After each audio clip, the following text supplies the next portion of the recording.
आज हर लम्हा याद आ रहा है ना, जो तुमने अपने दोस्त के साथ बिताया।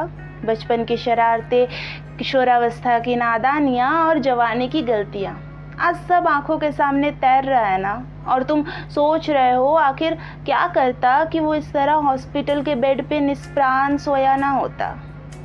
याद है तुम्हें 31st की वो रात, जब तुम्हारे पार्टी एनिमल दोस्त ने माथे पे शिकन लाते हुए कहा, नहीं चलना है किसी पार्टी में यार। और तुमने तंज कसते हुए कहा था, तुम्हें तो पूछना भी है बेकार। काश उस वक्त रुक के थोड़ा और उसकी हालत पूछ लिया होता, तो शायद वो ऐसे निष्प्राण सोया ना होता। कॉलेज तो याद ही होगा तुम्हें, कितने ही दीवार टपके हो तुम दोनों। वो वार्डन से बच के हॉस्टल के मेस में मैगी बनाना कोई कैसे भूल सकता है। याद है उसके घर से अचार का डब्बा आता तो हक से तुम ही पहले खोलते थे। काश अनायास ही ये सारे किस्से एक बार फिर दोहरा दिया होता, तो वो ऐसे निष्प्राण सोया ना होता। पिछले जुलाई की तो बात है, जब ऑफिस से निकले ही थे तुम और जोर की बारिश आ गई। उसने मासूमियत से कहा था, अच्छा है कि बादल बरसते हैं, आंसू नहीं दिखते इस वर्षा में। और तुम और तुम्हारे दोस्तों ने कितनी आसानी से उसे गरीबों का गालिब करार कर दिया था।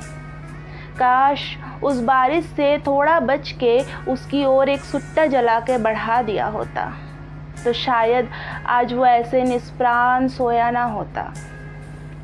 पिछले वैलेंटाइन जब उसका ब्रेकअप हुआ, तुमने उससे कहा, छोड़ ना भाई, एक गई तो 100 और आएगी। अरे तुम लड़कों को कौन समझाए, 100 लड़कियां किसी की जिंदगी में नहीं आती। काश उस दिन उसका हाथ थाम के थोड़ा सा संभाल लिया होता, तो वो आज ऐसे निष्प्राण सोया ना होता। वाकिफ तो थे तुम उसकी जिम्मेदारियों से, घर के खर्चे, बहन की शादी, खुद का सेटलमेंट। कह देते कि कन्यादान तू देख लेना, बैंड बाजे मैं संभाल लूंगा। बस एक बार बिना स्टैम्प पेपर के ही सही ऐसा कह दिया होता, तो आज इस तरह वो निष्प्राण सोया ना होता। वैसे कुछ हद तक तो तुम्हें भी पता चल गया था कि कुछ गड़बड़ है इसके साथ। यही तो वजह थी जो तुम रोज सुबह एक गुड मॉर्निंग और संदीप महेश्वरी के कोट्स भेजने लगे। काश उस फोन से निकल के उसके दरवाजे पे दे के दस्तक मिस्टर महेश्वरी की बातें अपने लफ्ज़ों में कह दिया होता, तो वो आज ऐसे निष्प्राण सोया ना होता।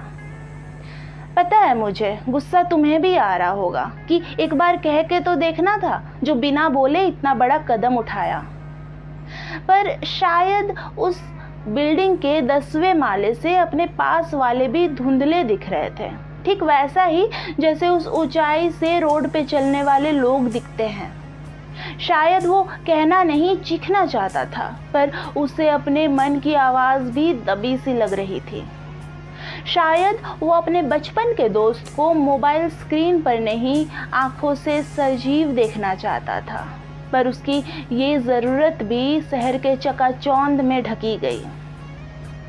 एक बार ऑनलाइन स्टेटस से निकलकर शाम को किसी चाय की टपरी पर बस 10 मिनट के लिए ही सही मिल लिया होता, तो वो आज ऐसे निष्प्राण सोया ना होता। खैर, वो मशीन देख रहे हो कंप्यूटर जैसी, जो उसके सिरहाने बीप बीप वाली आवाज़ कर रही है। रीडिंग्स इम्प्रूव बता रहा है उसमें।